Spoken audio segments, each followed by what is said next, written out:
First Lady Janet Kataha Museveni, who is also the Minister of Karamoja, was in September last year implicated by OPM officials in a financial scam at the postal building after it was alleged that part of the aid to Uganda meant for the North and Karamoja in particular was instead spent on her personal trips to Israel. It was further alleged that she visited the Middle East nation 9 times in 1 month, and the trips are said to have cost an estimated shillings 143.6 million, though according to the Auditor General's query, it's not indicated anywhere that Janet signed for the said money. It is time wasting to call the First Lady because it is obvious that she never traveled 8 times. However, using Article 90 subsection 3 of the Constitution, which empowers all committees of Parliament to freely exercise their powers by inviting all ministers to respond to queries raised against them, the committee has summoned the First Lady, though this appears not to augur well with some members as others welcome it. Nobody has agreed in the committee to invite the First Lady. The Auditor General's report fell short of ascertaining as to whether the First Lady actually went. So a good auditor would have actually called the First Lady and confirm as to whether she traveled 80 times in 1 month to Israel. We had agreed that politicians should come last. I don't know why the leadership is rushing to calling the politicians before we finish with the technocrats. We are smelling a rat. So if they think that we are calling her as a First Lady, they are missing in action.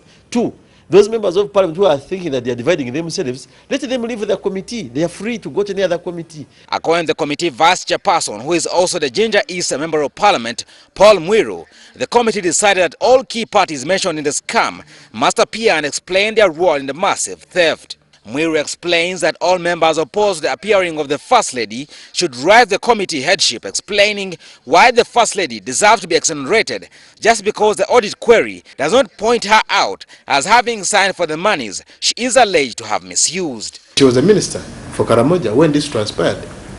That is 1. 2, her name is mentioned for under the travels, and this is what the things we want her to come and actually clarify. I don't see why people should make a lot of politics out of it. And amongst the politicians, we agreed on those that are supposed to come. The only contentious one was on the First Lady, because when we reached on that, we couldn't agree as a committee, because we are trying to draw on what basis should she come and on what basis should she interact with the committee. Using Article 28 of the Constitution, which says all members shall have a constitutional right to a free and fair hearing, Mwiru says the country should know that the person the committee is interested in over this matter is not the First Lady, but the Minister in charge of Karamoja. Thus, the matter should not be blown out of proportion that the First Lady is being undermined. And actually, I've also been hearing the hype that you see, how do you invite the people have been calling me, hello, how do you invite the First Lady? Excuse me, I'm inviting the Minister for Karamoja, period. If the First Lady appears on Wednesday as planned, the committee will then be left with Godfrey Kazinda, who has been cleared by the IGG to appear anytime between this week and next week before the committee. Well, it now waits to be seen on whether Wednesday this week the committee will interfere with the First Lady over this matter. But according to science on ground, members are not freely willing to interfere with her.